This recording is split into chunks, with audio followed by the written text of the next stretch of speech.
vamos a ver el tema de indigenismo, ¿ya? El tema de hoy día es indigenismo. Vamos a ver indigenismo y vamos a poner énfasis en un autor, en el autor Enrique López Albuja, ¿ya? En este autor.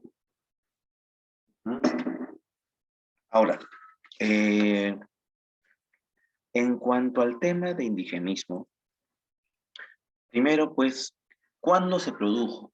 La verdad, muchachos, es que el tema de indigenismo es prácticamente, eh, es paralelo, ya paralelo al tema de vanguardia. Es decir, es decir, mientras que los vanguardistas escribían poesía, ¿ya? La narrativa estaba dominada por el movimiento indigenista, ¿ya? Entonces, date cuenta de eso, ¿no? Mientras que la poesía era vanguardista, la narrativa era indigenista, ¿ya? Ahí tenemos a los movimientos de aquel tiempo. ¿Cuál es el contexto? Bueno, seguía gobernando Leguía, ¿ya? Seguía gobernando Leguía. En el Perú, el segundo gobierno de Leguía fue sinónimo de dependencia de nuestro país a los capitales extranjeros, ¿ya? Y de un discurso populista dirigido a capturar las clases medias, marcando el final del periodo llamado República Aristocrática, ¿ya?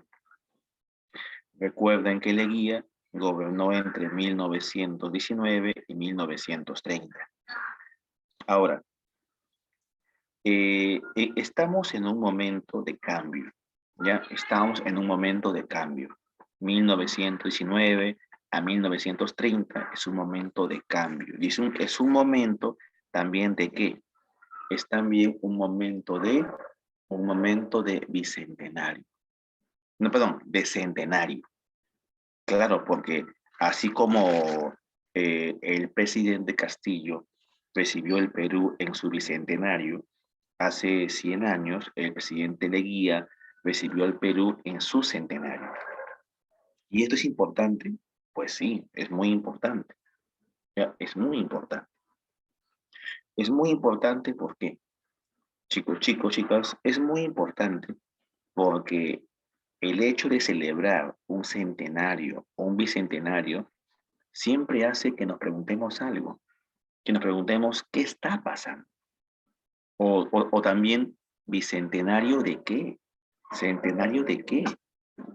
De la independencia. ¿De quién? Del Perú. ¿Y qué es el Perú? O sea, ¿quién se independizó? ¿No? Entonces, muchachos, miren, ve, ahí tenemos pues todas estas preguntas, ¿no? Una reflexión sobre nuestra identidad nacional, qué somos como país. Entonces, los peruanos se preguntaron esto hace 100 años, ¿qué somos como país? ¿Somos una república aristocrática? ¿Somos un país de clase alta? ¿Por qué nuestros gobernantes son de clase alta? Estos gobernantes piensan en el país, piensan en su clase, piensan en otra clase, piensan en los demás y qué desean para el país, ¿no? Entonces, jóvenes, todo esto va a provocar reflexiones, pensamientos, críticas y que se cuestione nuestra identidad. ¿Qué somos realmente? ¿No? ¿Qué somos? ¿Ya? ¿Estamos ahí, muchachos? Hola,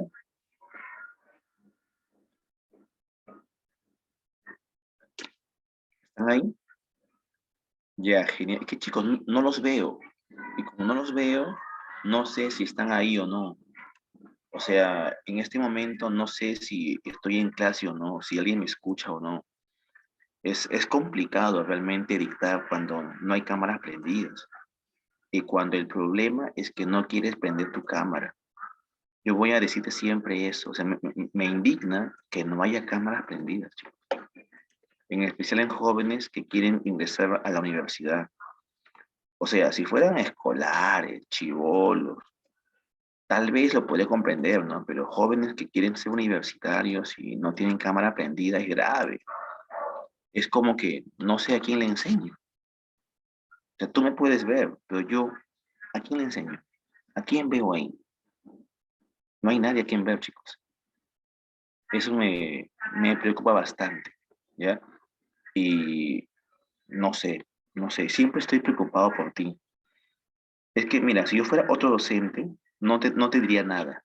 Te diría, bueno, pues hablo y ya está. Igual me pagan por horas, ¿sí o no? Pero no es así, chicos. Yo necesito ver a mi estudiante porque no me es ético trabajar así. No sé si estás en clase o no. Y yo hablo y siento que hablo solo.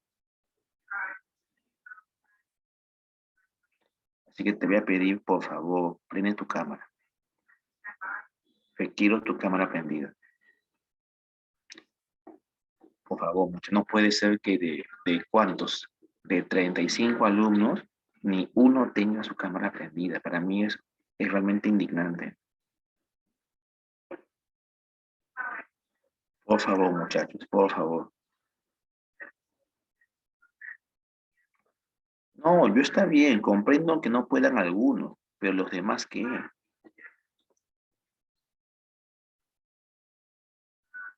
Mira, te digo algo. Yo puedo hablar sin parar, normal, pero no está bien. No es ético para un docente dar una clase y no saber si el alumno aprende o no.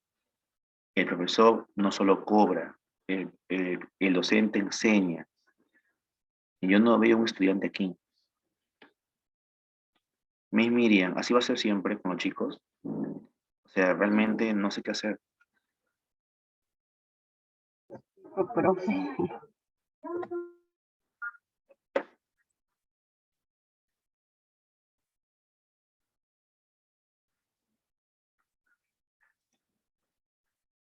No es cuestión de espacio, no es cuestión de cabello, o si me acabo de levantar o no. Es cuestión de querer estudiar con cámara prendida. O sea, si uno se fijara por la apariencia, pues tal vez nadie estaría con cámara prendida, pero no es así. O sea, la apariencia no importa para un estudiante. Gracias, chicos, realmente gracias por prender la cámara. Muchas gracias.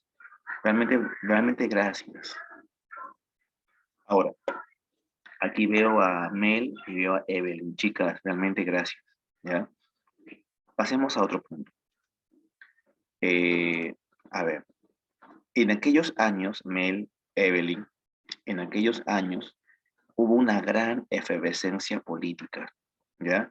Creo que te comenté un poquito de esto en el tema anterior, pero es importante hablar de esto, ¿no? De los partidos políticos. Alguien dirá, algún joven dirá, profesor, ¿qué tiene que ver la política con literatura? No, no, política no me gusta. No es que te guste. La política es parte de nuestras vidas.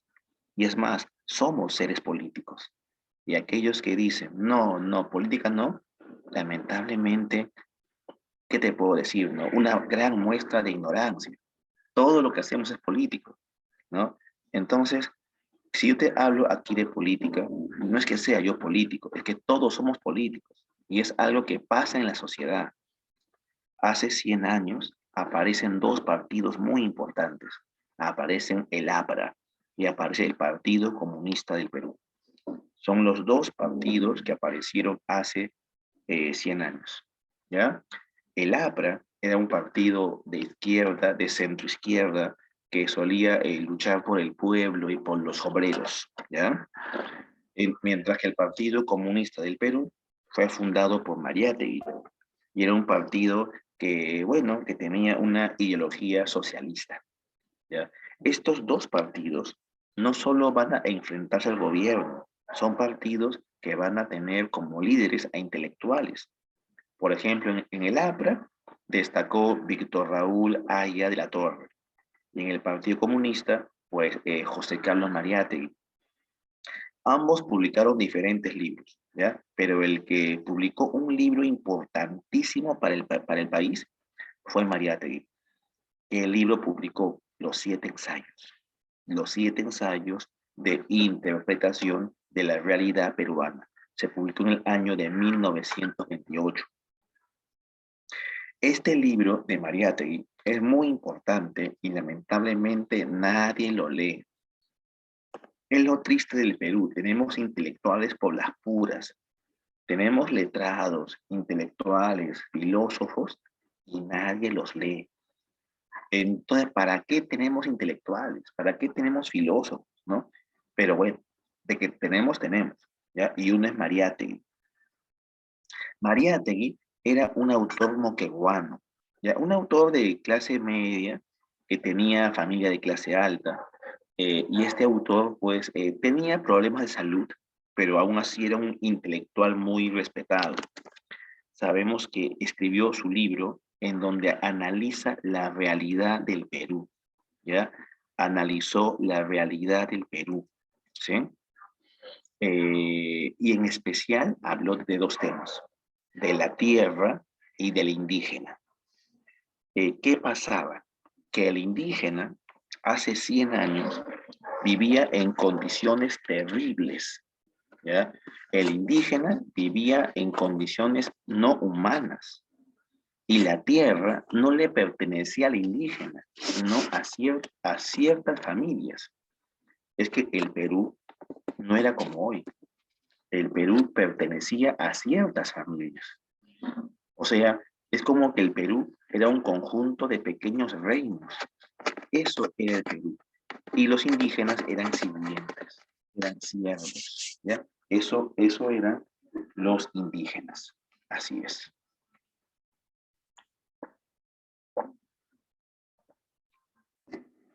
Entonces, Mariátegui comienza a estudiar esto. ¿Qué está pasando en el Perú?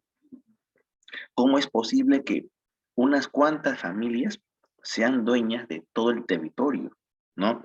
Y todo eso lo va a analizar Mariátegui en sus 7 ensayos. Lo que hace Mariátegui es encender una chispa en el Perú. Los intelectuales comienzan a hablar de este tema, a reflexionar de este tema. O sea, ¿qué está pasando aquí? ¿Ya? ¿Por qué el indígena vive en estas condiciones? Es decir, siendo un país de indígenas, ¿ya? ¿Por qué el indígena es menospreciado? Porque es casi un esclavo el indígena. ¿Por qué? ¿Qué ha pasado, no? ¿Por qué se permite que el indígena siga en esta condición? Ojo, autores anteriores ya habían criticado eso. Por ejemplo, González Prada. Por ejemplo, Clorinda Mato de Turner. Se preocupaban por qué el indígena vivía así. Obviamente es una respuesta muy fácil, ¿no? La respuesta es porque el gobierno lo permite. Los gobiernos permiten que el indígena viva así y no hacen nada por cambiarlo, ¿ya? Es allí cuando aparecen los indigenistas. Mira, aquí tenemos las características del indigenismo, ¿ya? Según el crítico Tomás Escajadillo, los indigenistas tienen 3 características, ¿ya? Primero, se postula de forma explícita la reivindicación del indio. Es decir, basta de tener un indígena sumiso, basta de tener un indígena sin tierra, basta de tildarlo de ignorante, basta de llamarlo bruto, sucio, feo. No, no es así. Basta de menospreciar al indígena. ¿Ya? Ahora, esta lucha tiene ya 100 años, pero hasta el día de hoy seguimos luchando contra esto, contra este abuso contra el indígena. Lamentablemente hay grupos de poder que quieren ver al indígena siempre abajo, siempre sometido, ¿sí? Entonces, mira, ve, ¿ya? ¿Qué se postula? Se postula que hay que reivindicar al indígena, hay que defenderlo, ¿ya? Ya basta de menospreciarlo, así es. Punto número 1. Porque chicos, si es un, si es un, a ver chicos, un momento. Eh, a ver, chicos, un segundo. ¿Está por allí la Milicet? A ver, un momento, chicos. Un momento, por favor.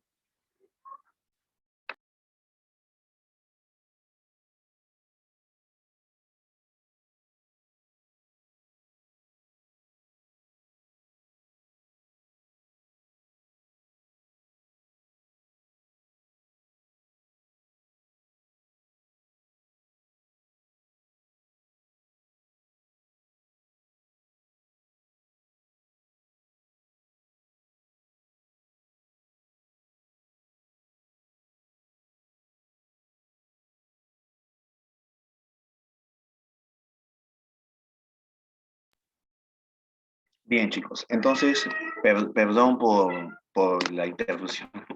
Ahora, entonces, como le decía, ¿no? El indígena tiene que ser reivindicado, devolverle sus derechos, devolverle su tierra, devolverle todo. O sea, no puede ser que el indígena esté pues menospreciado en su país, siendo un país de indígenas, ¿ya? Ahora, punto dos. Se aleja de la idealización romántica del indígena. ¿Cómo es posible, no? ¿Cómo es posible que al indígena lo muestren de forma romántica, sentimental, como un inca? O sea, no. Basta de mostrarlo así, de forma idealizada, de forma soñadora, como si fuera un inca o alguien de la sierra que no conocemos, ¿no? Es que la gente describía al indígena de forma errada, de una forma que no era real. Entonces, los indigenistas, ¿qué quieren? Mostrar al indígena como realmente es. Y finalmente, un indigenista tiene una mayor cercanía al mundo del habitante andino. Es decir, para que un indigenista hable del indígena, tiene que conocer el mundo andino, ¿ya? Un autor no puede escribir por escribir, no, para escribir del mundo andino, tiene que saber del mundo andino, ¿ya? Así es, tiene que saber del mundo andino. Muy bien, chicos.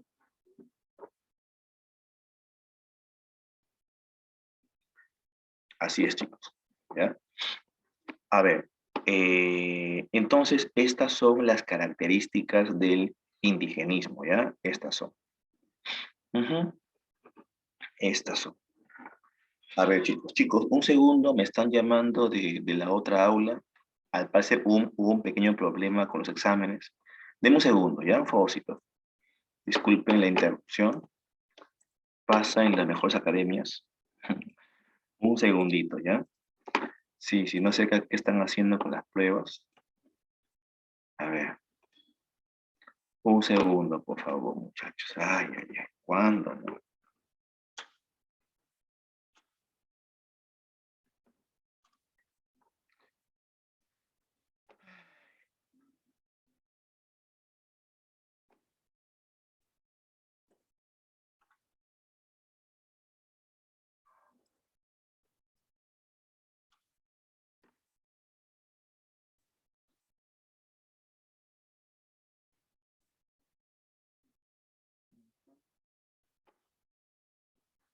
Un momento, muchachos.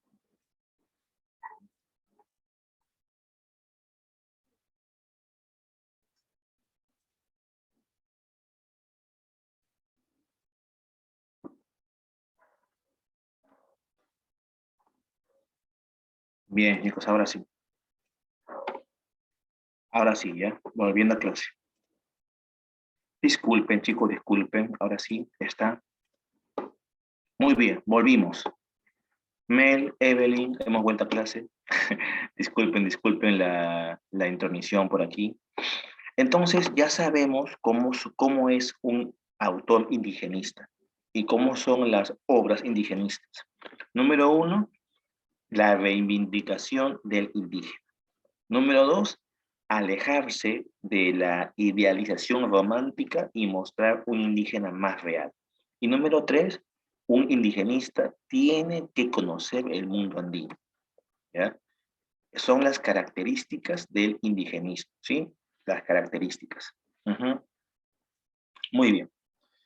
Ahora, Tomás Escajadillo plantea esto. Él indica que para definir una obra literaria como indigenista, ojo, no basta que esté presente un sentimiento de reivindicación hacia el indio, ni presencia del tema indígena, ¿ya?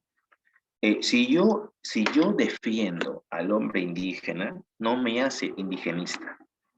Si yo muestro en una obra a un indígena, no me hace indigenista, ¿ya?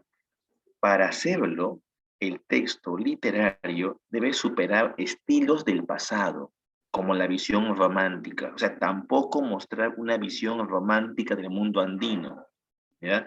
Y se debe tener una proximidad al mundo andino.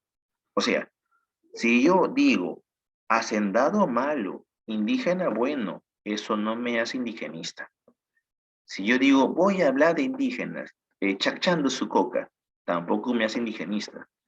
Para yo poder ser indigenista, debo ser alguien cercano al mundo andino y conocer el mundo andino. Porque el mundo andino no es solo hablar de indígenas, es conocer todo el pensamiento, la cosmovisión andina. Ya es todo eso. Eso nos dice Tomás Escajadillo, el crítico más importante del indigenismo. Ahora, José Carlos Mariátegui señaló que las obras indigenistas, si bien tiene como protagonistas a los indios y como paisaje al mundo andino, postulan temas que articulan la política, la sociedad, la economía y ahora podemos señalar que también las diferencias culturales. Para Mariátegui, el indigenismo no es solamente literatura, no es solamente escribir bonito o crear una linda historia o hablar de indígenas o conocer el mundo andino. Las novelas indigenistas involucran aspectos políticos, aspectos sociales, económicos y culturales. Eso plantea Mariátegui. Y es cierto, pues, si tú lees una obra de Arguedas, por ejemplo, se ve cómo Arguedas plantea una idea de sociedad. Si, por ejemplo, tú lees a Alegría, Alegría plantea ideas políticas y critica a la sociedad. Entonces, los indigenistas no solo te están contando una historia, están analizando la sociedad, criticando la política, denunciando problemas económicos. Entonces, es mucho más que literatura, ya es mucho más. Ahora, ¿cuáles son las fases o etapas del indigenismo? A ver, Cajadillo propone una evolución del indigenismo que entiende en dos momentos, ¿ya? Una cosa es indigenismo ortodoxo, que es básicamente realista según el modelo del siglo XIX, y otro es el neoindigenismo, que incluye la mirada mítica, mágico-religiosa del mundo andino. Entonces, no es igual indigenismo ortodoxo que neoindigenismo, ¿ya? No es igual. Cuando te hablen de indigenismo ortodoxo, es el indigenismo tradicional, que usa técnicas del siglo XIX, incluso en el siglo XX. Por ejemplo, Enrique López Aluja pertenece al indigenismo ortodoxo. Ciro Alegría pertenece al indigenismo ortodoxo, pero Arguedas ya no. Arguedas pertenece al neoindigenismo.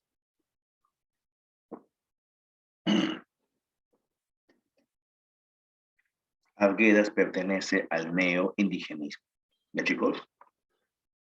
Ahora, no confundir indigenismo y neoindigenismo con indianismo. ¿Por qué no? Porque el indianismo, muchachos, el indianismo es otra cosa.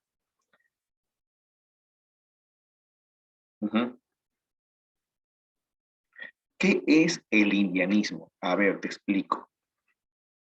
Chicos, chicas, el indianismo es cuando no se conoce el mundo andino y sin embargo escriben sobre ese tema, provocando una imagen distorsionada del mundo andino. Eso siempre se hacía en el Perú. La mayoría de escritores peruanos, limeños, escribían del mundo andino sin conocerlo. Se llama a eso indianismo. Mayormente durante el modernismo y el posmodernismo ocurrió esto. Se escribía del mundo andino, se idealizaba al indígena, pero eso era falso, pues, o sea, no se estaba hablando realmente del indígena, ¿me entiendes?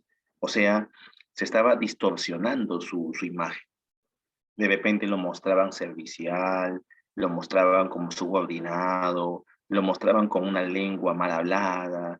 Entonces, habían problemas ahí, graves problemas. En sí, habrían como tres fases. Habría indianismo, luego indigenismo ortodoxo y luego neoindigenismo, ¿ya? Serían esas las tres fases. Pero ojo, ¿qué pasa si en estos días un escritor te cuenta una historia de un indígena incaico y es alguien que no conoce el mundo andino? Volverían a ser indianistas, ¿se entiende? O sea, no se puede pensar que el indianismo es algo del pasado. Por ejemplo, te cuento una. Vargas Llosa, en los 80s, escribió un libro indianista. Prácticamente escribió un libro indianista, ¿no? Que se llama Lituma en los Andes, ¿no? Entonces, ¿cómo un libro indianista puede ser adecuado, puede ser bueno? O sea, no, pues se pertenece a otra etapa de nuestra historia, ¿ya?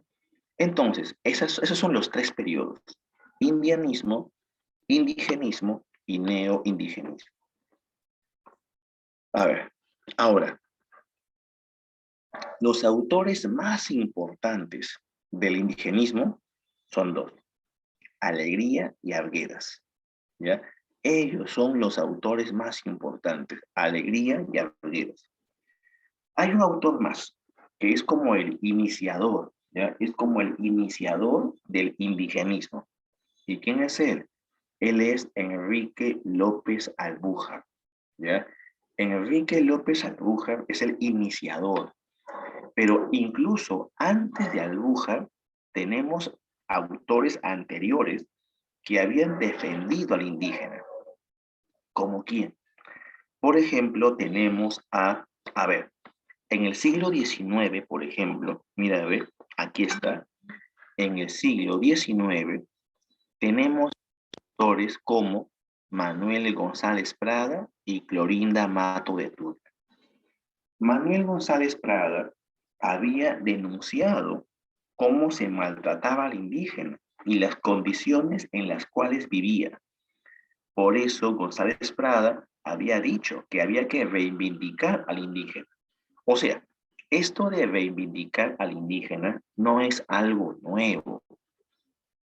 Ya desde hace varios años se estaba buscando esto. Se decía, por favor, hay que reivindicar al indígena. Basta de tenerlo así subordinado. Pero nuestra clase política pues no decía nada. Se hacían de la vista gorda, ¿ya? No decían nada. Bueno, les convenía, pues, como eran sus sirvientes, les convenía, ¿ya? Ahora, González Prada denunció todo esto, lo denunció, lo criticó, no se hizo nada. Lamentablemente a nuestra clase política le gustaba que el indígena sea subordinado. ¿Y por qué? Porque en su imaginario ellos siempre se han creído españoles, se han creído de Europa, se han creído como que son los descendientes de los conquistadores. Y por eso les gustaba, ¿no?, tener al indígena humillado, oprimido, ¿no? Por eso no cambiaban nada. Ahora, luego apareció pues Clorinda Mato de Turner. Clorinda Mato de Turner es otra autora que también va a denunciar la opresión contra el indígena. Pero ojo, Clorinda Mato de Turner fue bien hiriente. O sea, esta autora fue muy hiriente. O sea, atacó con todo al clero, a los gobernantes, a los jueces. Ella también es un antecedente, es también precursora, porque ella va a denunciar el abuso contra el indígena, ¿ya? Así fue. Ahora, pero hay un problema aquí. Estos dos autores tienen limitaciones. ¿Cómo que tienen limitaciones? O sea, a pesar que González Prada y Clorinda Mato denuncian los abusos, sus postulados tienen límites. ¿Cómo así? Por ejemplo, por ejemplo, no conocen la intimidad del hombre andino. ¿Cuál es una característica para conocer al hombre andino? O sea, o mejor dicho, ¿cuál es una característica para ser indigenista? Te dije, una característica fundamental para ser indigenista es conocer el mundo andino. González Prada tenía buenas ideas, pero no conocía el mundo andino. Por eso no es indigenista. Clorinda Mato de Turner conocía parcialmente el mundo andino, porque ella es cusqueña, ¿ya? Y sabía quechua, pero en sus novelas no te muestra la intimidad del hombre andino. Lo va a describir solo superficialmente, ¿sí? Por eso ambos autores tienen limitaciones. Ahora, tienen una visión paternalista. ¿Qué es eso? ¿Alguna vez tú has conversado con alguien mayor y te han dicho, no, pues tú eres chibolo, ve. Tú no sabes, ve. No, tú no lo has visto, pues. Yo estuve ahí, tú no, pues tú no. Tú eres chibolo, tú eres chibola, pues. ¿Te han dicho eso o no? Ya, si alguna vez te han dicho eso, te han intentado escuelear, han intentado cachorrearte, han intentado menospreciarte por tu juventud, ¿no? Eso es una visión paternalista. Yo sé más que tú. Yo soy viejo, tú eres joven. Yo soy blanco, tú eres cholo. Yo soy rico, tú eres pobre. Por eso yo sé más que tú, ¿ya? Eso es una visión paternalista. Es una visión del siglo XIX. ¿Puedes creer que aún haya gente que use este argumento? En pleno siglo XXI hay gente que usa este argumento. El otro día, el otro día, el otro día les cuento, vi un pequeño video de un joven ya que decía, ay, ¿qué están haciendo con nuestro país? Los comunistas, pues, los serranos esos, pues, esos serranos, ¿qué están haciendo con nuestro país? Decía. Todo es culpa de Castillo, decía este joven, que obviamente era de clase alta, ¿no? Y el joven decía, lo que pasa es que estos terroristas manipulan a los serranos, pues como son ignorantes los serranos y no saben nada, son manipulados. En cambio, aquí en Lima, como tenemos más acceso a la cultura, pues nos damos cuenta de la realidad, ¿no? Claro, esta gente se aprovecha de la ignorancia del pueblo, de la ignorancia de los serranos, que son ignorantes, pues. Yo cuando vi este video, me dije, ese chivolo, chicos, debe, no, ni tan chivolo, tendrá sus 18 años. Este jovencito, ¿en dónde había estudiado? En un colegio de clase alta, ¿no? Donde pagan al mes 10.000, 20.000 soles. Y la pregunta es, ¿tanto pagan para que formen estúpidos? O sea, realmente es algo fuerte. O sea, ¿tanto pagan para formar burros? Ese pensamiento paternalista se puede entender en el siglo XIX, se puede entender hace 150 años, pero en pleno siglo XXI, aquella gente que diga, yo sé más por ser de Lima y tú sabes menos por ser de la sierra, oye, como si el Internet no llegara a provincia. O sea, hay que ser bestia para argumentar así, ¿no? Hay que ser bestia. Entonces, chicos, realmente es indignante, ¿no? Es indignante. Bueno, entonces muchachos, ¿y qué pasa con este paternalismo? Ah, es que Clorinda Mato de Turner es paternalista. ¿Por qué, profe? ¿Por qué es paternalista? Porque cuando ella escribió Ave sin nido, yo te pregunto algo.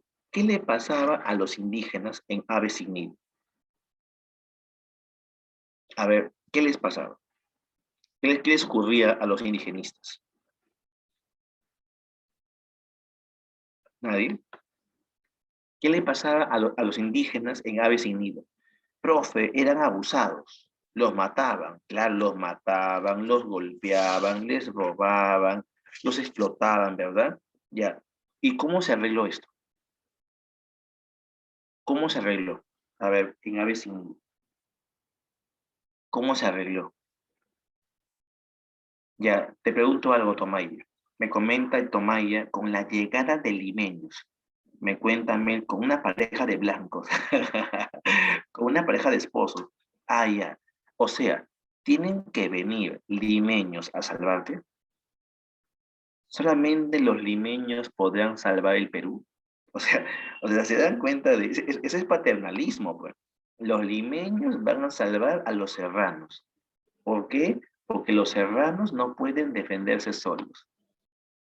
Ese es esa es la idea política que subyace en el texto, ¿sí? O sea, solamente los limeños, blancos, pitucos, educados, buenos católicos y héteros podrán salvar al Perú. Eso te están diciendo en Ave sin nido. Ahora, ojo, Florinda Mato de Turner fue una gran autora, ¿ya? Pero su novela es paternalista, porque no es indigenista. El indígena no se va a liberar solo, ni intenta defenderse, ¿ya? Así son las novelas de Clorinda Mann. Ahora, ¿por qué González Prada es paternalista? Porque él manda al indígena a estudiar. Él le dice, ve al colegio, eso dice González Prada. Pero él no lo dice en mala onda. Él dice, él piensa que nuestros indígenas viven así, en esas condiciones, por falta de estudio, por falta de colegios, por falta de ciencia. ¿Y qué piensa Prada? Solamente la ciencia, ¿ya? Solamente la ciencia va a salvar al hombre andino. Solamente la educación. Hay que educarlo. Pero el hecho que un adulto te diga ignorante es también paternalista. Es tratarte como un escolar. Ahora, eso es grave, porque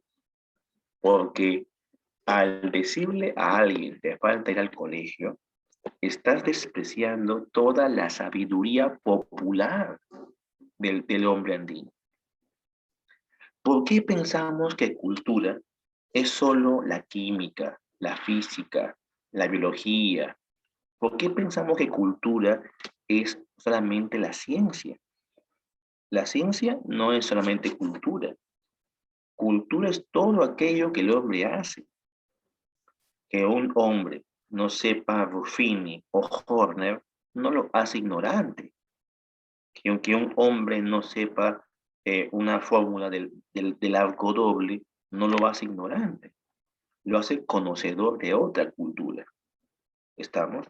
Entonces, el hombre andino no tiene por qué exactamente aprender lo que nosotros sabemos. O sea, es que la verdad es que los limeños somos bien payasos, pues. O sea, nosotros le exigimos al hombre andino que sepa lo que nosotros sabemos. ¿Por qué? ¿Por qué hay que exigirle que sepa lo que sabemos nosotros? ¿Acaso ellos nos exigen a nosotros que sepamos lo que ellos saben? Dense cuenta de esa locura, ¿no? O sea, en el Perú es terrible el menosprecio que hay al hombre andino y a su cultura. Sin ir tan lejos, mira, yo no soy de Perú Libre, no tengo un lápiz, pero me ha dado vergüenza cómo en las últimas elecciones, ¿ya? Se ha tratado terriblemente al presidente Castillo. Lo han tildado de serrano asqueroso. ¿Por qué usas sombrero? ¿No te da vergüenza usar sombrero? Ya eres presidente, ya. Sácate el sombrero. Oiga, pero para él es normal usar sombrero. Es parte de su cultura. ¿Acaso debemos olvidar nuestra cultura al tener un cargo? O sea, es algo bien fuerte. Y la gente se ríe, se queja. Ah, sí, es un serrano. Ah, mira a su esposa, ni vestir sabe. O sea, queremos que vista como nosotros. Qué fuerte. Y ojo, luego hubo otros señores que decían, ¿cómo es posible que un serrano quiera ser presidente del Perú? ¿No? No. Debería estar limpiando mi casa. Debería limpiar la luna de mi carro. Debería ser cobrador en totus, en una caja. Pero no estar intentando ser presidente del Perú. Qué grave, ¿no? Miren lo que la gente decía. O sea, realmente ha sido feo, chicos, ha sido feo. No, son serranos, deben ser terroristas. Sí, deben ser terroristas, porque son serranos, pues. Así es. Muchachos, realmente, qué asqueroso, ¿no? Todo este racismo en el país, ¿ya? Bueno, pero mejor no voy a hablar de eso, porque me pongo a renegar. Y pasemos a otro punto. La visión paternalista, ¿ya? Recuerda, tanto González Prada como Clorinda Mato son autores que tienen una visión paternalista, ¿ya? Muy bien, pasemos a otro punto. Ya hablamos de antecedentes, ahora hablemos de Mariátegui, ¿no? Bueno, ya te dije algo de él, ¿no? Mariátegui es el autor de los 7 ensayos de interpretación de la realidad peruana. Este autor tiene limitaciones, ¿ya? Tiene limitaciones. Por ejemplo, desconoce el quechua. Mariátegui no sabe quechua. Ese es el gran problema de Mariátegui. Si él hubiera sabido quechua, uy, sería un dios en el Perú, ¿ya? Lamentablemente, chicos, pues él no sabía quechua, ¿ya? No sabía. Ujú. Muy bien. Pasemos a otro punto. Pasemos a otro punto. Eh, ahora, en cuanto a Mariátegui, sí, hay un problema también con Mariátegui. Él no conoce la literatura andina, ¿ya? No conoce literatura andina. O sea, en tiempos de Mariátegui no se había aún revalorado libros como La Nueva Crónica y Buen Gobierno, no se había leído mucha literatura andina. O sea, Mariátegui tuvo problemas y limitaciones que algunas escapan a él mismo, ¿ya? Escapan a él mismo. Muy bien. Hasta ahí, chicos. ¿Todo bien? ¿Se entiende todo esto? ¿Estamos en clase? Sí, profe.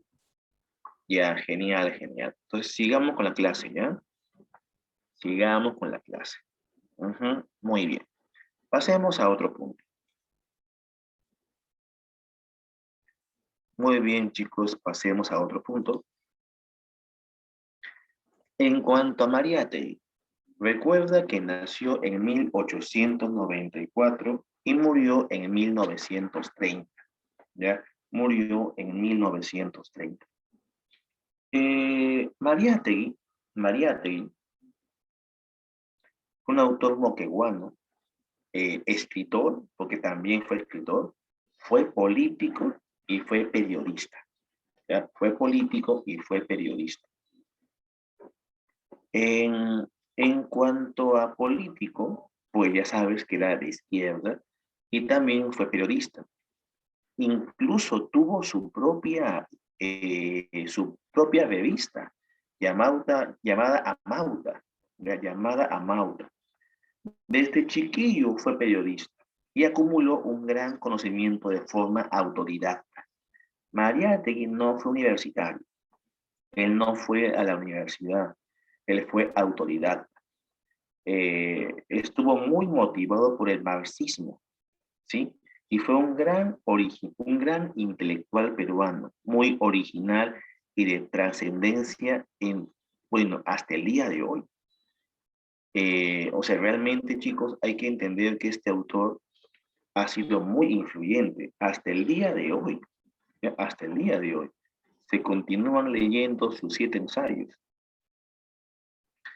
Ok, Mel, ¿todo bien? Sigamos, por favor. Ahora,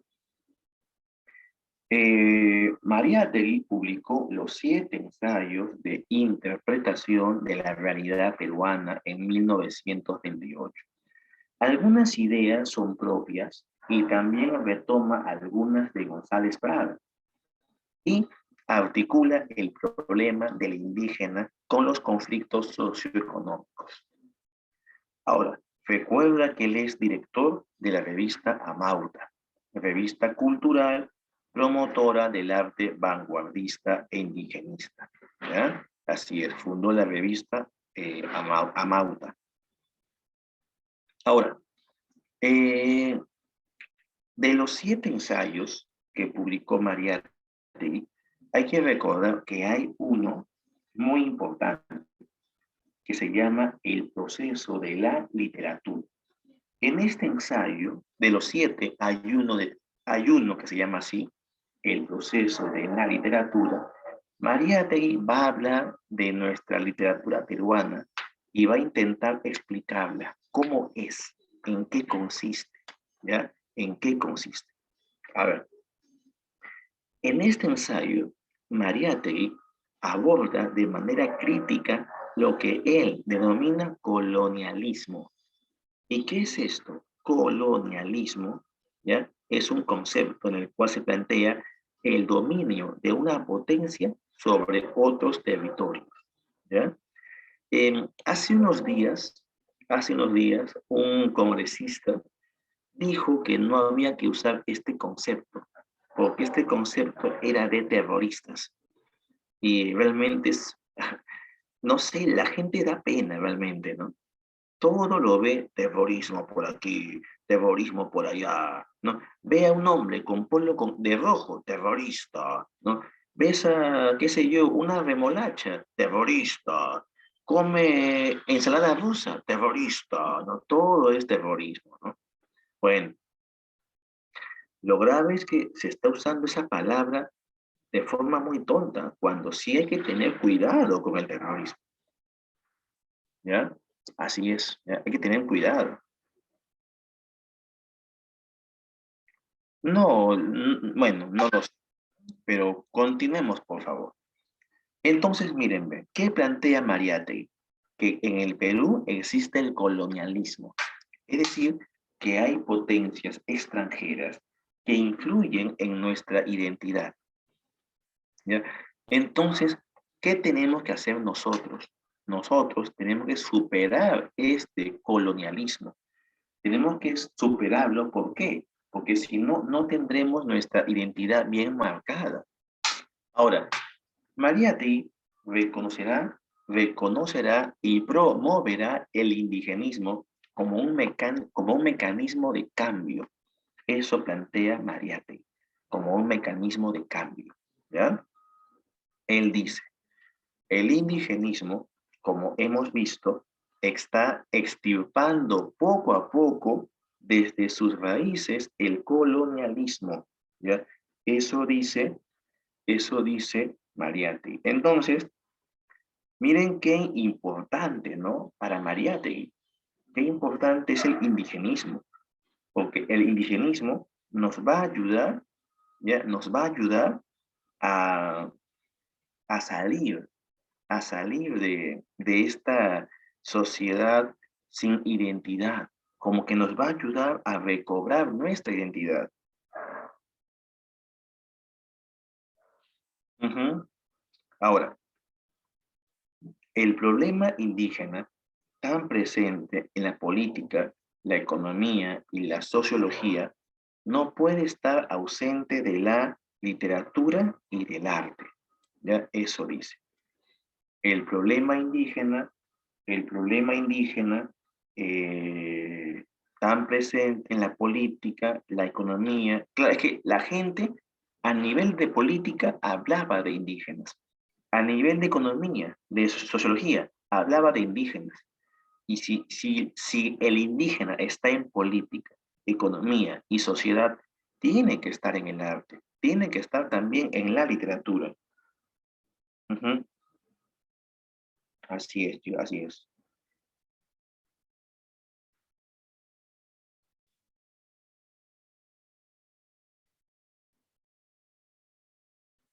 Ujú. Pasemos a otro punto. Pasemos a otro punto, ¿ya? Ahora, ¿quiénes son los representantes del indigenismo? ¿Ya? ¿Quiénes son? A ver, muchachos.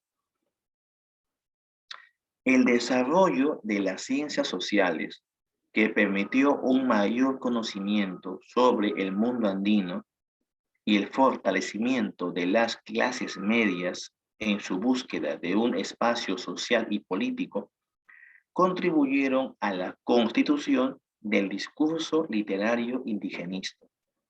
¿Ya?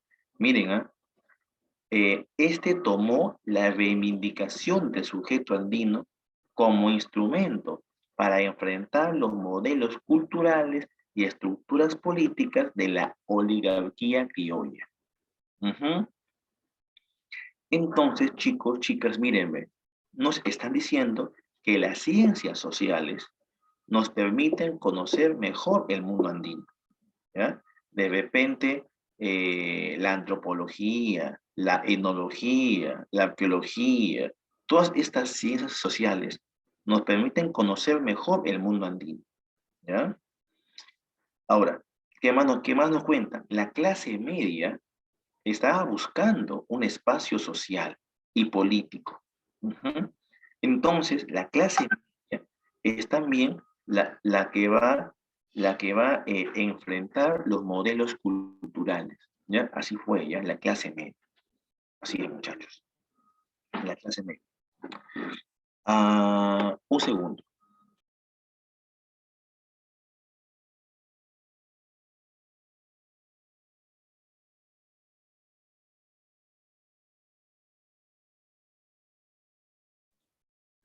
Bien, chicos, sigamos con la clase, por favor. Ah, pasemos a otro punto. Muchachos, qué propone el indigenismo?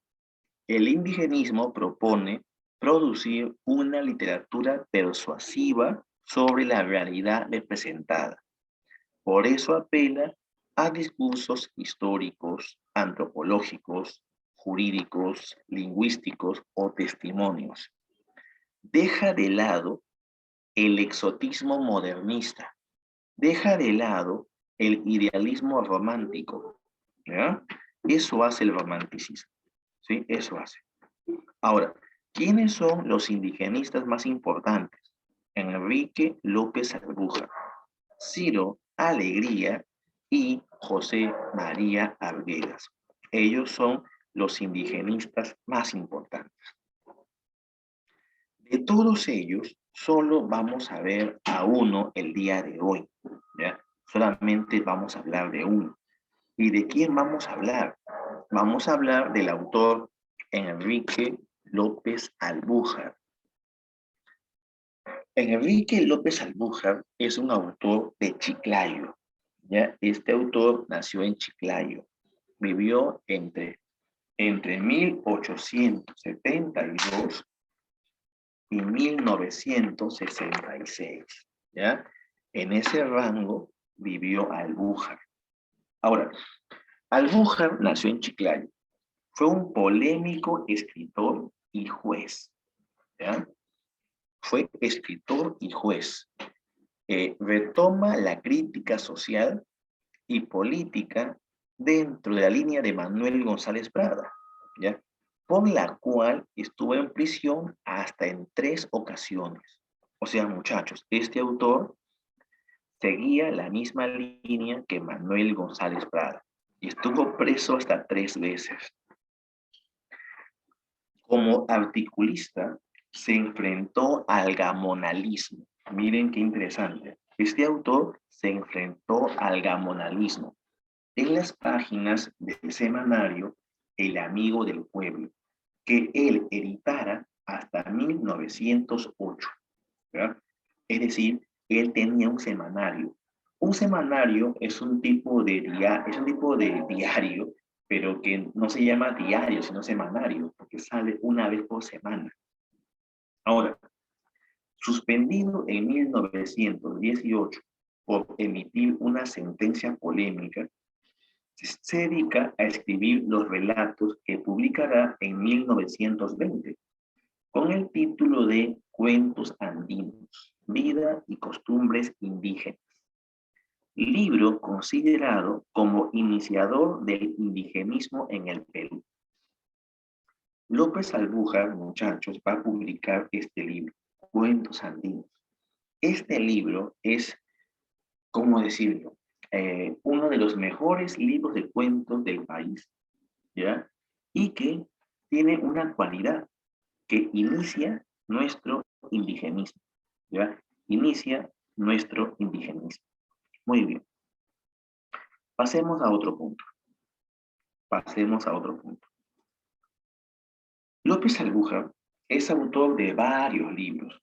Por ejemplo, es autor de Cuentos Andinos, es autor de Matalaché, es autor de Nuevos Cuentos Andinos y también obras en donde te va a contar su vida, como en la obra de Mi Casona o también Memorias, ¿ya? Son las obras de este autor, ¿ya? Las obras de este autor.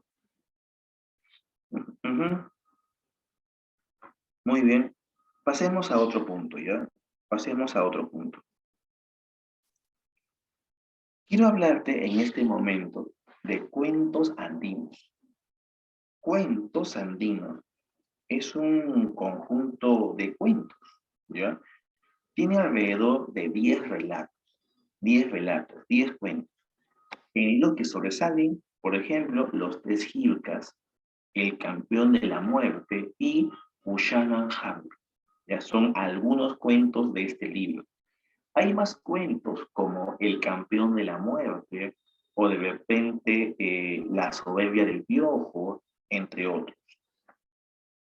Para la mayoría de críticos literarios, López Albújar rompe con la imagen romántica e idealizada del indígena, heredada del siglo XIX, y nos entrega, en palabras de Ciro Alegría, al indio de carne y hueso. ¿Ya? ¿Qué es eso?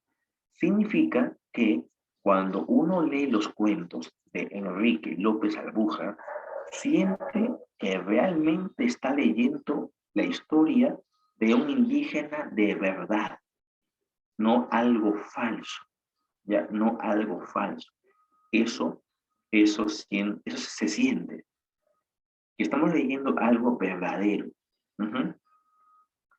Y es más, los indígenas descritos por Albújar, por López Albújar, son indígenas que parecen con gente con alma, parece gente de verdad, ¿ya? Parece gente con carácter, sí, con carácter. Así es. Ahora, ¿qué más? Sin embargo, la visión que nos muestra del indígena es parcial, ¿ya? ¿Por qué digo que tiene una visión parcial? A ver, un segundo.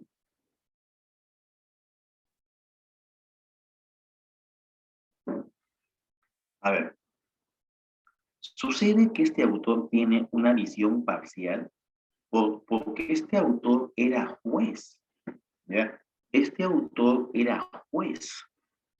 Y dirá alguien, ¿qué tiene que ver con que sea juez? Bueno, como este autor era juez, mayormente conocía al indio en su posición de acusado, ¿ya? Entonces, muchachos, no era un autor que conociera tanto al hombre andino. O sea, tal vez sí supo describir al indígena, pero la pregunta es, ¿qué tipo de indígena conocía? ¿No? Entonces, entonces, muchachos, aquí tenemos esto, ¿no? Tenemos este problema, que este autor era un juez, y como juez mayormente conocía indígenas delincuentes. Tal vez por eso, en la mayoría de sus cuentos aparecen indígenas violentos, ¿ya? Violentos. Ahora, Enrique López Albuja conoce el mundo andino, pero conoce el mundo andino violento, ¿no? Y lo describe con mucho realismo, ¿ya? Por eso sus obras son muy creíbles, pero no son profundas. Es como que él conoce la realidad, pero no conoce el pensamiento andino, ¿ya? No lo conoce. Así es. Ahora, ¿cuáles son los cuentos más conocidos de este autor? Bueno, tiene varios. Por ejemplo, Ushana Hampi, Las Tres Jircas, Cómo habla la coca, La soberbia del piojo, El campeón de la muerte, entre otros cuentos, ¿ya? Yo te recomiendo leerte un cuento, Ushana Hampi. Ushana Hampi es un cuento necesario, es un cuento que no podemos olvidar. Es uno de los mejores cuentos del Perú, ¿ya? Ushanahan. Violento, sí. Sangriento, sí. Pero es uno de los mejores cuentos que hay, ¿ya? Y te recomiendo mucho, mucho leer. ¿De qué trata? A ver, hoy día te voy a explicar Ushanahan, pero por tu cuenta, ¿qué te pido? Que te leas El campeón de la muerte, ¿ya? Te pido que te leas El campeón de la muerte. ¿Ya, muchachos? Te pido eso, ¿ya? Muy bien. Ahora, El campeón de la muerte se puede ver en video. Han hecho un pequeño corto, ¿no? Si entramos un momento a YouTube, a ver un segundo, muchachos. Si entramos un momento a YouTube y pones El campeón de la muerte, va a salirte un cuentazo, ¿eh? Que yo te recomiendo leer. A ver, un momento. Vamos a buscar El campeón de la muerte. Campeón de la muerte. El campeón de la muerte es un gran cuento, ¿ya? Que te voy a ir contando un poco mientras vemos este pequeño intro, ¿ya? El campeón de la muerte trata de un señor viejo que vive en la sierra del Perú. Este señor, pues, es un viejito que tiene su casita, tiene su chacra, tiene su burrito, y el señor está muy preocupado. ¿Por qué? Está preocupado porque un delincuente secuestró a su hija, ¿ya? ¿Y qué pasó?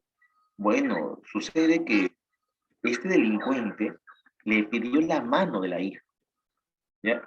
Le pide la mano, pero, pero este hombre, pues, no quiere darle su hija a un delincuente. Y le dice, señor, váyase, mi hija no es para usted, ¿ya? Pero este delincuente, ¿qué hace? Se la lleva igual, o sea, la rapta. Y ya han pasado, pues, varios días de esto, pues, varios días que ya se llevó a su hija. Y este hombre piensa, ¿cómo estará mi hija? ¿Qué será? ¿Qué será de ella? Y bueno, pues, se pone a chachar, a ver si la coca le dice algo, ¿no? Si le dice en dónde está su hija, ¿no? Y de pronto un hombre se acerca, ¿no? Se acerca a su casa y ¿quién es? Es el delincuente. que se llevó a su hija. Y ahí justo comienza también el cortometraje. Si tú miras este cortometraje, puedes ver cómo el cuento empieza, ¿no? De una forma muy violenta, ¿ya? Así que te comparto un momento para que mires, ¿no? Cómo inicia este cuento y de repente lo puedas ver el video en casa o de repente leer el cuento, que también sería muy importante que lo hagas, ¿sí?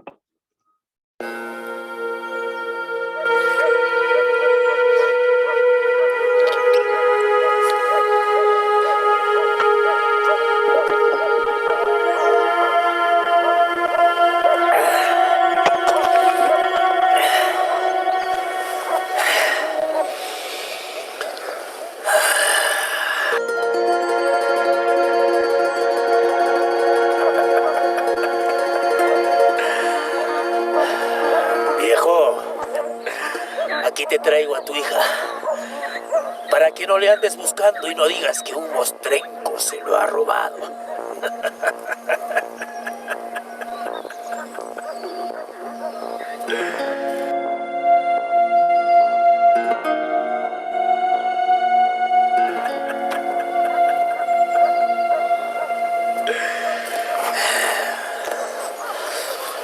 Ay, es el caldo más sabroso que he probado.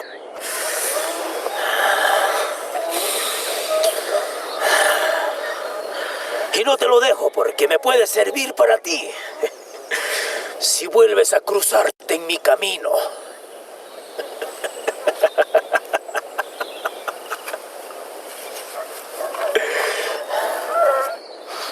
Llévate tu saco. Traería mala suerte. Me sería robado. Más bien, ¿por qué no te dejas unas velas para su entierro?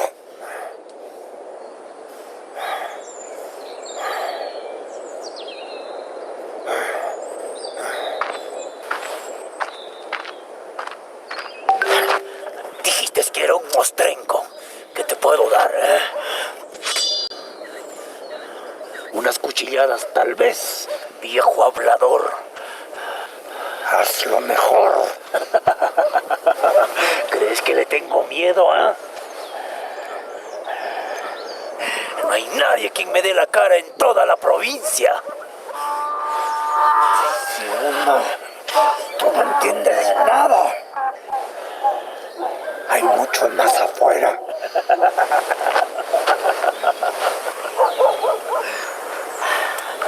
Tráelo entonces. Tráelo. Lo voy a estar esperando.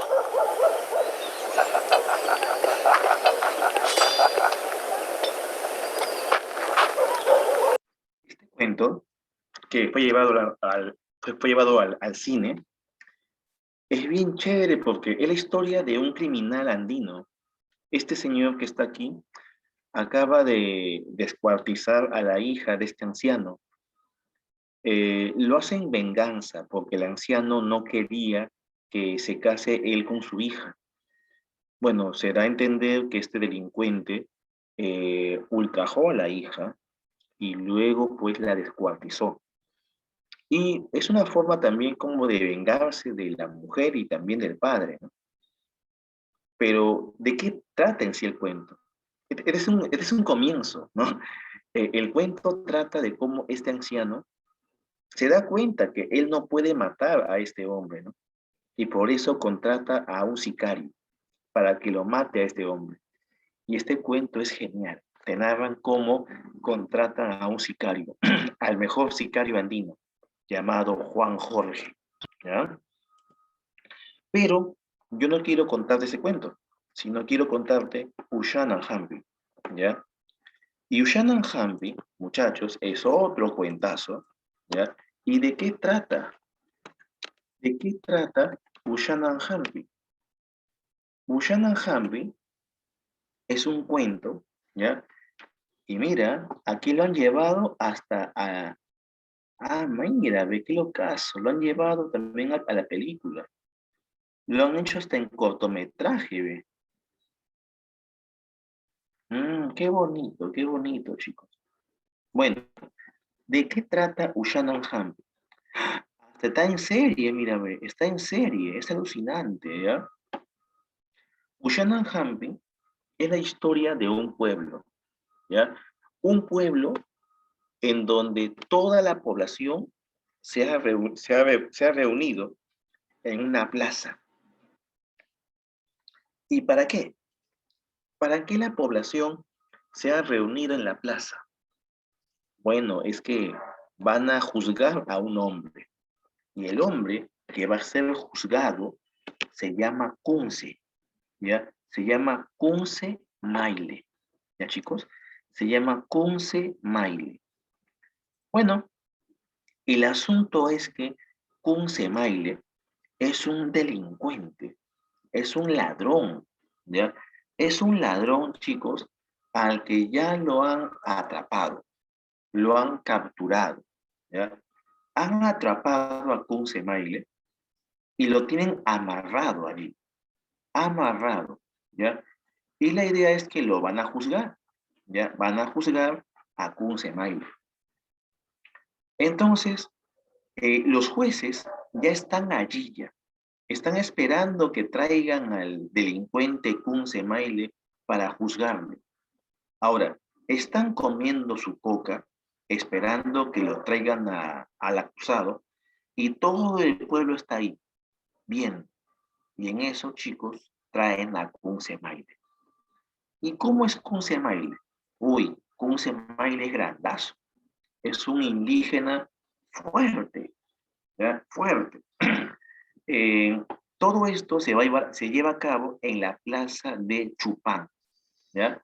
Todo esto se lleva a cabo en la plaza de Chupán. Los indígenas ya están allí, ya están esperando que llegue Kunse Maile, ¿ya? Los yayas son los jueces, ¿ya? Los yayas son los jueces, ¿sí? El líder de los yayas es Marcos Huacachín, él es el líder. Y han estado chanchando bastante. Y en eso dicen que ya es tiempo de que llegue Kunse Maile. Dice, que traigan a Kunse Maile, mira. Y ahí es cuando Kunse Maile entra, ¿ya? Así es. Quiero que vean esta descripción, para que se den cuenta cómo se describe al indígena. Ya no es un cholo asqueroso que pide propina en el puente. No, ya no es un serrano que debería ser mi chofer de combi. Ya no, ya. Miren cómo lo describen. Dice, y repentinamente, maniatado y conducido por 4 mozos corpulentos, apareció ante el tribunal un indio de edad incalculable, alto, fornido, ceñudo, y que parecía desdeñar las injurias y amenazas de la muchedumbre. En esa actitud, con la ropa ensangrentada y desgarrada por las manos de sus perseguidores y las dentelladas de los perros ganaderos, el indio más parecía la estatua de la rebeldía que la del abatimiento.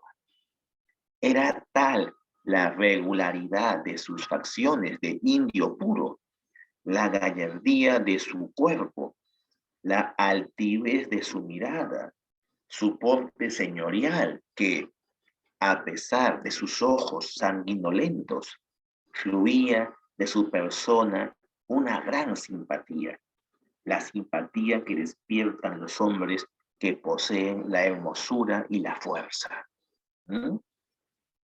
O sea, miren que esta descripción, ¿eh? Cómo describen a Kunse Maile, su mirada, su cuerpo, su porte, ¿no? Chicos, ¿están ahí? Sí, profesor. Ya, está bien. ¿Quién respondió, por cierto? Acá veo Nadie. a Maya, veo a Sareli, veo a Mel, veo a Brioso. Profe, sí estamos. Me pregunta algo Mel. Profe, la violó y la mató, ¿verdad? Sí, en el cuento El campeón de la muerte. Profe, ¿qué significa Ushanan Hampi? ¿Qué? ¿No saben quechua, chicos? Se pasaron, ¿ah? Ushanan Hampi es el último recurso. Ujú, el último recurso. Así es. Aquí están preguntando, profe, a ver, acá me comentan, sí, hay varios comentarios. Por aquí vi una pregunta hace un rato que no pude contestarla al instante. Ah, claro, me preguntaba Mel, ¿qué diferencia hay entre indígena e indio? Hace 100 años no estaban aún tan desarrollados, pues, o desarrolladas las ciencias sociales. Se confundía aún la palabra indio con la palabra indígena. Hoy en día ya sabemos que no se dice indio, se dice indígena, ¿no? Recuerden que el indio es alguien de la India y nosotros no somos indios, pues somos indígenas. El indígena es alguien autóctono de un lugar. El último recurso, brioso. El último recurso, ¿ya? Ushananhampi significa el último recurso. Bueno, el asunto es que Kunsemaile es llevado a la plaza, ¿ya? Y lo sueltan, ¿ya? Lo sueltan. Y bueno, Kunsemaile está allí, se cruza de brazos y se queda esperando a que lo juzguen, ¿ya? Entonces, muchachos, eh, entonces los jueces dicen esto. Le dicen, José Ponciano te acusa de que le robaste una vaca. ¿No? Miren, ¿eh? Están acusando a Kunsemaile de que robó una vaca. O sea, ¿qué es Kunsemaile? Es un ladrón, ¿ya? Es un ladrón. Pero ¿qué responde Kunsemaile? Dice, eso es verdad. Yo le robé su vaca, pero Ponciano me robó el año pasado un toro. Así que estamos pagados, ¿no? La comunidad le pregunta, pero tú no dijiste nada. Y él responde, yo no necesito de que nadie me haga justicia. Yo mismo sé hacérmela. ¿Ya? Es allí un problema grave, pues. O sea, no es que yo me haga justicia. No, así no es. Hay una justicia. ¿Ya? La comunidad le dice, los yayas no consentimos que aquí nadie se haga justicia. El que se la hace pierde su derecho. ¿Se dan cuenta? O sea, este cuento tiene que ver bastante con la justicia. Ahora, según Kunsemaile, Ponciano le ha robado. Pero ¿qué dice Ponciano? Aquí Ponciano responde y dice que es mentira. Kunze está mintiendo, dice. El toro que dice que le robé, se lo compré a Natividad Guaylas. ¿Ya? Entonces, chicos, mira, aparte de ladrón, es mentiroso, ¿no? Y ojo, Natividad Guaylas contesta y dice, claro, yo le vendí el toro a Ponciano, no fue robo. Y Kunsemail le grita, perro, le dice, eres un perro, le dice, ¿no? Le grita esto a Natividad Guaylas. Y le dice, tú, tan ladrón tú como Ponciano, le dice. Todo lo que tú vendes es robado. Aquí todo se roba. Y esto que es fuerte, pues muchachos. O sea, Kunsemaile dice, ya, él es ladrón, aparte mentiroso. Y para colmo dice, ¿de qué se quejan si acá todo se roba? ¿No? Entonces, la comunidad se pone furiosa. ¿Oye qué? ¿O qué? ¿O ladrón eres tú? ¿O no somos todos? ¿No? Y entonces, la comunidad decide castigar. Los jueces dicen, te podríamos castigar con violencia, pero no, vamos a castigarte de otra forma, con lo que la ley manda, ¿no? De frente. Y le preguntan, ¿cuánto vale tu vaca, Ponciano? Y Ponciano dice, me vale 30 soles, ¿ya? Porque la vaquita estaba por parir. Entonces, eso ocurre, ¿no? Y deciden que Kunzemaile lo va a pagar, ¿ya?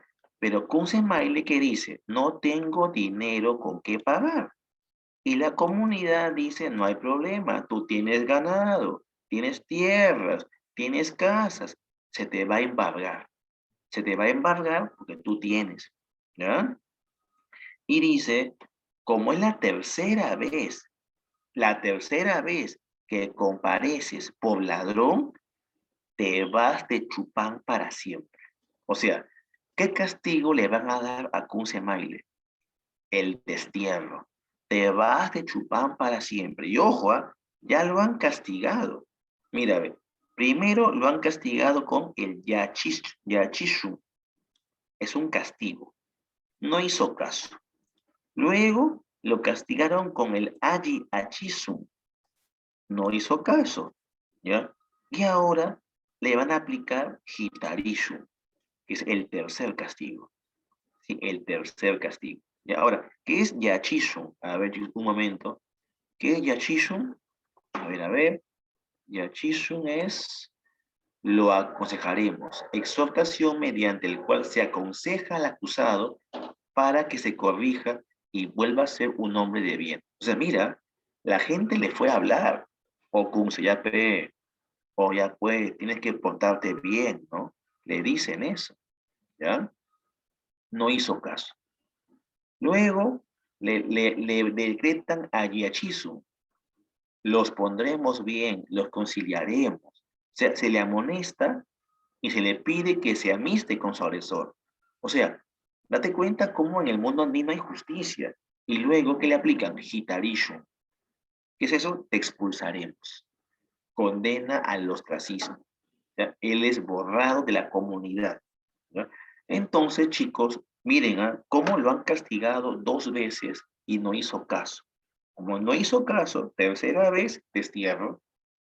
¿Ya? Y así es como es desterrado Kunzemaile, ¿ya? Pero le advierten, si tú vuelves, te aplicamos Ushanan Hambi. ¿Y qué es eso? El último recurso o el último remedio. ¿Qué es eso? Pena de muerte, linchamiento. Te van a ejecutar. Toda la comunidad puede matarte, ¿ya? Entonces, miren qué alucinante, ¿no? De eso trata este cuento. Ushanan Hambi trata de cómo a Kunzemaile le van a aplicar primero Hitarishu, ¿ya? Y le advierten, si tú vuelves, te aplicamos Ushanan Hambi, ¿ya? ¿Y qué es eso? Te matamos, ¿ya? Bueno, Maile se encoge de hombros, no le importa, pues destiérreme, pues. Y lo botan, chicos, lo botan. Le aplican el gitarillo y lo botan. Y así es como Kunze Maile se va. Y los perros le ladran, ¿ya? Y bueno, Kunze Maile tiene que irse, ¿ya? Ahora, Kunze Maile les grita algo al irse. Ismaita Mikui, les dice. ¿Y qué es eso? Es Ismaita Mikui. Aquí está. Bueno, no puedo repetirlo por motivos obvios, pero tú puedes leerlo. ¿Ya, chicos? Así es. Muy bien. Sigamos con la clase, por favor. Entonces ya sabemos qué le pasa a Kunzemaile. Lo botan de este pueblo, ¿ya? Ahora, hay un problema con esto. ¿Por qué lo botan? Bueno, lo botan porque también saben que algún día va a volver.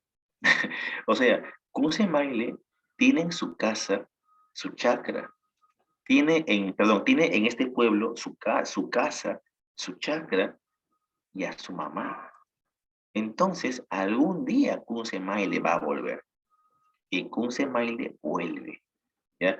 Él retorna a su pueblo, a Chupán, ¿ya?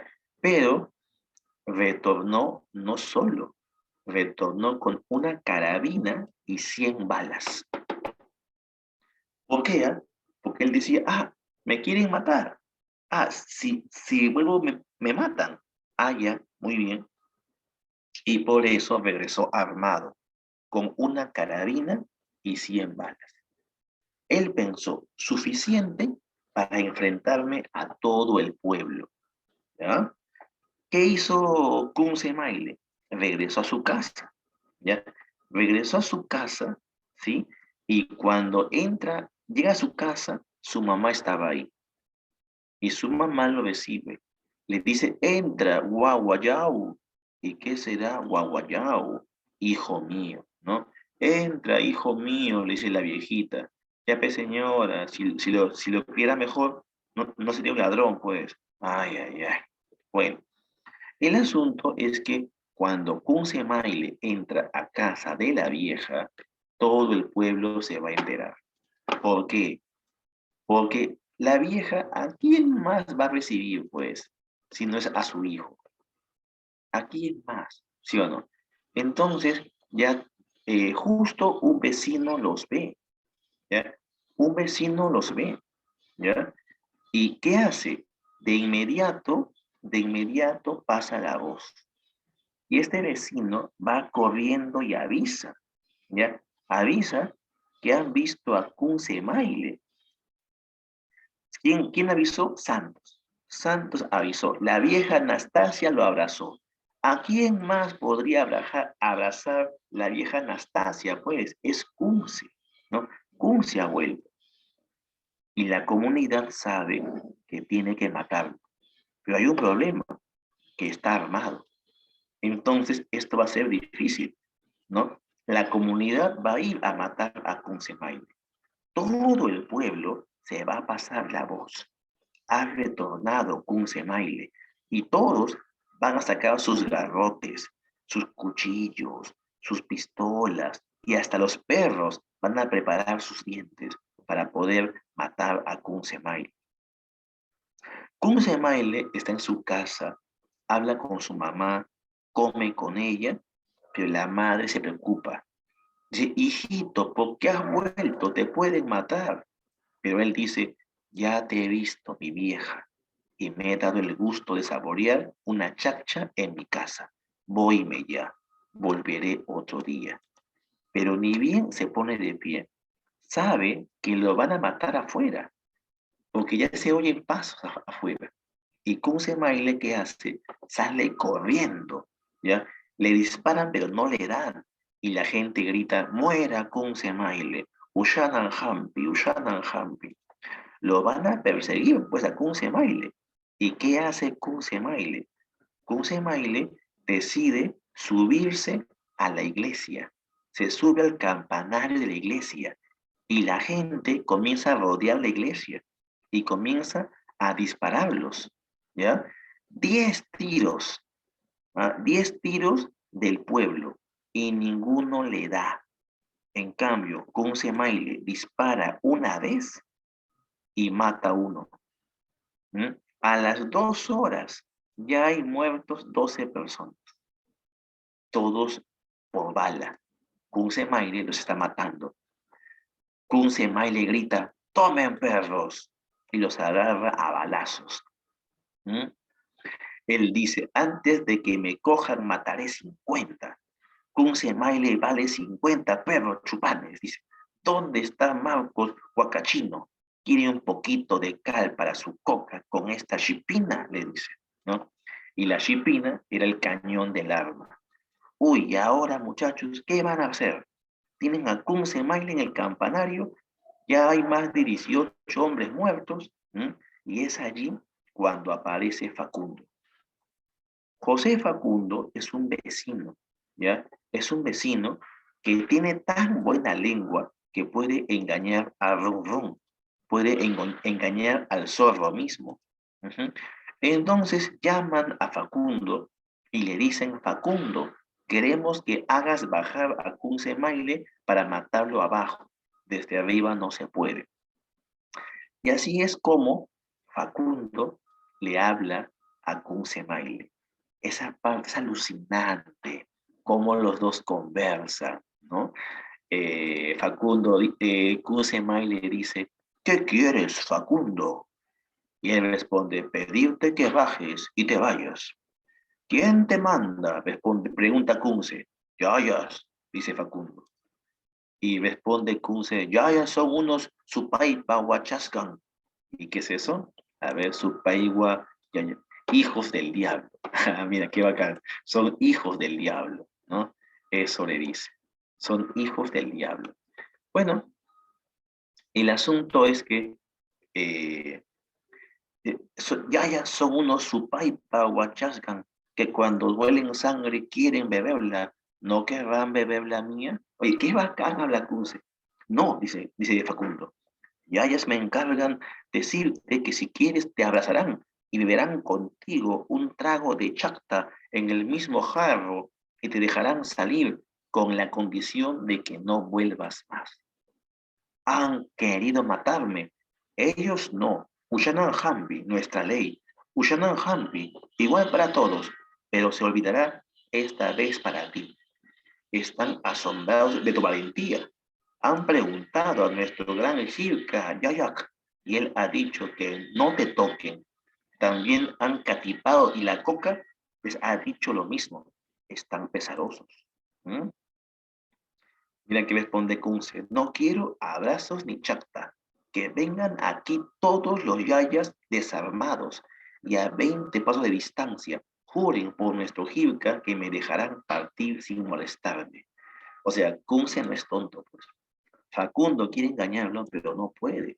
Y ahí es cuando Facundo le dice, Kunze, ¿no habrá para tu hermano Facundo un abrazo? Yo no soy yaya. Quiero tener el orgullo de decirle mañana a todo Chupán que me he abrazado con un valiente como tú. Y ahí es cuando Kunze baja. Cuando Kunze baja, Facundo lo atrapa. Y Kunze Maile furioso lo mata a Facundo. Facundo grita, ya está, atrápelo, Ushanan Hampi. Pero Kunze Maile lo atrapa a Facundo y lo mata. Me parece que le arranca la lengua. Claro, pues, a Facundo lo agarra a puñetazos, le va a apretar la garganta y le hace saltar la lengua. Le corta la lengua, así es. Pero Kunze Maile ya fue rodeado. Él desenvaina su cuchillo. Mira, desenvainó el cuchillo Kunze Maile, pero todo el pueblo lo ha rodeado, ¿sí? Y el pueblo comienza a matarlo poco a poco. Primero le dan un garrotazo en la cabeza, luego una puñalada en la espalda, luego una pedrada en el pecho. Luego, miren, lo están masacrando, ¿no? Luego, para no morir, se abrió paso a puntapiés y puñadas y se retiró corriendo hasta su casa. En su casa, mira, la turba lo perseguía. Llegó a su casa y su madre lo abrazó. 10 puñales se le hunden en el cuerpo. Lo acuchillan entre 10 frente a su vieja. Oye, la madre dice, no le hagan así, taitas, que el corazón me duele. ¡Hala! Frente a su mamá lo están matando. Y la sangre salpica. Kun se cae de bruces. A ella la alejan de su hijo y lo siguen atacando. Los cuchillos entran y salen. Los cuchillos descuartizan. ¿Eh? Una mano arranca el corazón, otra mano arranca los ojos, otros le cortan la lengua, otros le vacían el vientre. ¿Ah? Hay gritos, risotadas, insultos, imprecaciones. Los perros ladran furiosamente, otros muerden el cadáver, otros sumergen su hocico en el charco de sangre. Dicen arrástrenlo y lo arrastran. 100 personas arrastran al cuerpo, a la quebrada con él, a la quebrada. Lo amarran el cuerpo a una soga y lo arrastran. Y todo el cuerpo es arrastrado y los restos quedan por la senda, por los cactus. ¿Ah? Chicos, esto es el cuento Ushanan Hampi, uno de los cuentos más sangrientos del país.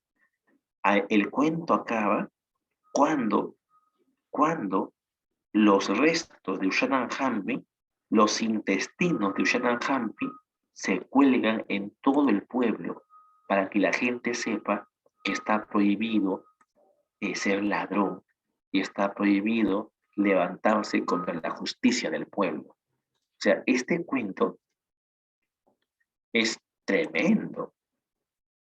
¿Están ahí, muchachos? Sí, profe. Sí, profesor. No sé, ¿qué te pareció Ushanan Hampi? ¿Te gustó? ¿No te gustó? ¿Qué opinas del cuento?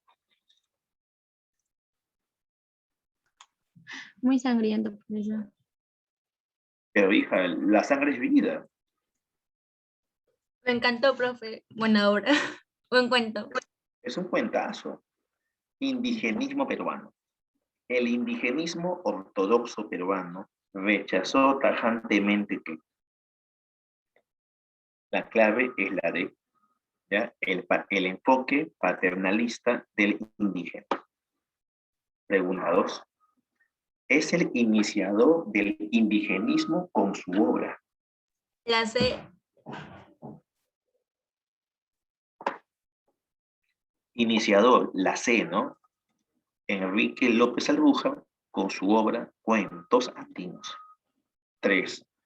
Con respecto a los antecedentes del indigenismo,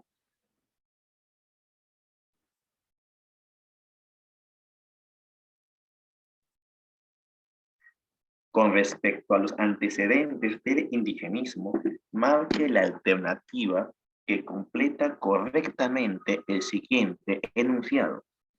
En los 7 ensayos de interpretación de la realidad peruana, José Carlos Mariátegui vincula el problema del indio con los conflictos socioeconómicos, aunque su enfoque es limitado, pues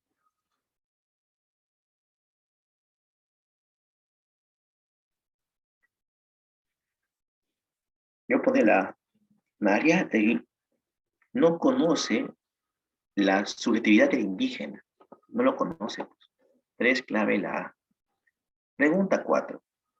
Hoy mismo hablaré con el gobernador y con el cura, y tal vez mañana quedarás contenta, prometió la esposa de don Fernando, y agregó como despidiendo a Marcelo, anda a cuidar a tus hijas, y cuando vuelva Juan, tranquilízalo, cuéntale que has hablado conmigo, y dile que venga a verme. La india, por su parte, suspiraba, satisfecha por primera vez en su vida. Es tan solemne la situación del que en la suprema desgracia encuentra una mano generosa que le preste apoyo, que el corazón no sabe si bañar de lágrimas o cubrir de besos la mano cariñosa que le alargan o solo prorrumpir en gritos de bendición. De acuerdo al fragmento citado de Aves sin Nido de Clorinda Mato de Turner, completa el siguiente enunciado en relación a los antecedentes del indigenismo. En esta novela es perceptible el desarrollo de un enfoque, a ver, en Aves sin Nido, ¿qué hay? Un enfoque paternalista, pues. Claro, paternalista. ¿Ya? Pregunta 5. Con respecto a la verdad o falsedad de los siguientes enunciados sobre las zonas del indigenismo, marque la alternativa que contiene la secuencia correcta. A ver, la literatura indigenista se manifiesta en el norte, sur y este del Ande. Norte, sur y este, no, centro. Esto es falso. Perdone por Rancas es una novela representativa de zona costeña. No, de la zona centro, falso. La zona norte tiene como representante el autor de Los Perros Hambrientos, verdadero. Las novelas de Ivonne Largueras son del sur, verdadero. 5 la D. 6. Escritor y magistrado, ya de frente, López Albuja. 7. Autores indigenistas peruanos que ambientan sus narraciones en escenarios de la Sierra Norte y la Sierra Sur, respectivamente. Sierra Norte y Sierra Sur. Norte y sur, norte, alegría, sur, Arguedas, clave la 7, la D. No es característica del realismo, del indigenismo. No es característica la C. Tiene una visión paternalista. No, no debe tenerlo. 9. El indigenismo en el Perú se desarrolló en dos momentos, ortodoxo y neoindigenismo. Ambos se vinculan porque pretendieron que... Clave la A, chicos, clave la A. Y para irme ya la 10. En los momentos previos a la configuración del indigenismo en el Perú, escritores como Corina Mato de Turner y Prada muestran un interés por denunciar los abusos que sufren los grupos indígenas. Sin embargo, claro, son paternalistas. Chicos, ahí nos quedamos jóvenes. Y es la A, ¿ya? Nos vemos jóvenes, cuídense mucho. Chao, chao. Gracias. Profesor, cuídese. Hasta Cuídense. luego. Chao, Cuídense, profe. chao.